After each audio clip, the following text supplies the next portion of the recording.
Hello बच्चों, welcome to Boom Academy. Problem says the given graph shows variation with distance r from centre of. हमें बताना है कि जो वेरिएशन है वो किसके लिए है। A B C D option given है, ठीक है। सो देखिए यहाँ पर आप लोगों को पहले देखना है कि क्या है। ये हमारा आर है और ये पोटेंशियल है। इलेक्ट्रिक फील्ड और पोटेंशियल एक्सिस हो सकता है, ये ई हो सकता है और बी हो सकता है, ये हमसे बोला जा रहा है, ठीक है। सो देखिए ध्यान से, पहला पार्ट देखते हैं। Electric field of uniformly charge spherical shell. Electric field of uniformly charge sphere shell. कोई अगर सेल है, इलेक्ट्रिक फील्ड की मैं बात करता हूँ, यूनिफॉर्मली देखिए सेल होगा तो उसके अंदर कोई चार्ज नहीं होगा, बाहर आ जाएगा, पूरा का पूरा सरफेस पे ही चार्ज रहेगा, ठीक है। चाहे वो कंडक्टिंग हो चाहे नॉन कंडक्टिंग हो, आप समझ रहे हो, ठीक है। सो यहाँ पर इलेक्ट्रिक फील्ड हमारा इनसाइड क्या हो जाएगा, जीरो, क्योंकि हम लोग अंदर अंदर अगर इमेजिनरी गॉसियन सरफेस लेंगे IGS और इलेक्ट्रिक फील्ड निकालेंगे यहाँ पर, तो इलेक्ट्रिक फील्ड क्या आ जाएगा, closed integral E dot d s equal to q in upon epsilon naught, ठीक है। ये मैं लिख दे रहा हूँ। तो यहाँ पर देखिए क्यू इन क्या है, जीरो है, तो इलेक्ट्रिक फील्ड हमारा क्या आ जाएगा, जीरो आ जाएगा यहाँ पर। किसकी वजह से, कोई इनसाइड चार्ज नहीं तो जीरो आ जाएगा। तो इसके अंदर इलेक्ट्रिक फील्ड क्या है, जीरो। तो इसीलिए जो हमारा ग्राफ है यहाँ से स्टार्ट नहीं होगा, इलेक्ट्रिक फील्ड जीरो मीन्स यहाँ से स्टार्ट होगा, तो ये यहाँ से स्टार्ट हो रहा है, मीन्स ये वाला ऑप्शन ए वाला हमारा इनकरेक्ट है, ठीक है, गलत है।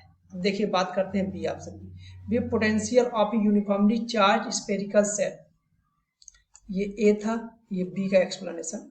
बी में क्या है, potential of uniformly charge sphere shell. मैं एक यूनिफॉर्मली चार्ज स्फेरिकल सेल ले रहा हूँ, ठीक है। तो यहाँ पर भी ऊपर भी सेल लिया गया है, यहाँ पर भी सेल है, तो इसका सारा चार्ज यहाँ पर सरफेस पे रहेगा, ठीक है। अब आपको मालूम है इसका अगर रेडियस आर है तो इसकी यहाँ पर पोटेंशियल सरफेस पे क्या होता है, V इक्वल टू के क्यू अपॉन आर, जो भी चार्ज होगा अपॉन आर सरफेस पर होगा, ठीक है। इनसाइड की बात करूंगा मैं, अगर इनसाइड की बात करूंगा तो इनसाइड क्या होगा, इनसाइड आपका जो पोटेंशियल होता है वो कांस्टेंट, जो सरफेस होता है उसी के बराबर होता है। तो बी एट इनसाइड जो होगा वो इक्वल टू होगा बी सरफेस, ठीक है, सेल के केस में। तो यहाँ पर जो हमारा पोटेंशियल है वो ये रहेगा। अगर मैं आउटसाइड पॉइंट की बात करूं, यहाँ पर कोई आर पॉइंट है, तो देखिए आर जो होगा यहाँ पर पोटेंशियल जो होगा हमारा, पी पॉइंट बोल दे रहा हूँ, पी पर वो होगा के क्यू अपॉन आर। अब देखिए आप लोगों को दिख रहा होगा ये रेडियस क्या है, कम है, आर की वैल्यू क्या हो रही है, बढ़ रही है, तो आर की वैल्यू बढ़ने पर पोटेंशियल क्या होगा हमारा, घटेगा, ठीक है। और यहाँ पर देखो ग्राफ जो आएगा कुछ ऐसा आएगा कि हमारा ये अगर पोटेंशियल होगा और ये आर एक्सिस होगा हमारा, ठीक, तो क्या है ग्राफ पहले तो कांस्टेंट रहेगा, ठीक, क्योंकि इनसाइड पूरा कांस्टेंट है। फिर इसके बाद ऐसे घटना स्टार्ट करेगा, कहां से, r equal to capital R से, ठीक। तो ये देखो ग्राफ यहाँ पर आप लोगों को दिख रहा है, ये आर नॉट जो हमें गिवन है वो रेडियस गिवन है, तो आर नॉट अगर रेडियस है तो इसके बाद से ये घटना स्टार्ट हो रहा है ऐसे हाइपरबोलिक वे में, ठीक है, रेक्टेंगुलर हाइपरबोला। तो ये वाला ग्राफ मुझे ये सही लग रहा है, ठीक है, ये जो ग्राफ है ये बी पार्ट के लिए सही है, ठीक। अब बात करते हैं सी के लिए। C electric field of uniformly charge sphere. Sphere के लिए कोई मान लो स्फीयर है, तो स्फीयर के लिए जो इलेक्ट्रिक फील्ड होगा वो अंदर जो है ना चेंज करता है। जैसे मान लो यहाँ पर मैं सी पार्ट का एक्सप्लेनेशन कर दे रहा हूँ। ये हमारे पास सेल है, तो सेल के अंदर इलेक्ट्रिक फील्ड जो होगा, कैमरा ऑफ हो गया है, कोई नहीं, मैं इसे सॉल्व कर देता हूँ फिर बाद में देखते हैं, ठीक है। आप लोग इसे ध्यान से देखिए। अगर मैं यहाँ पर कोई चार्ज दे देता हूँ, तो चार्ज देखिए आप लोगों को इनसाइड के लिए ये मालूम है, सेल हो या कुछ हो, मेटेलिक हो नॉन मेटेलिक हो, उसके लिए कोई फर्क नहीं पड़ेगा हमें।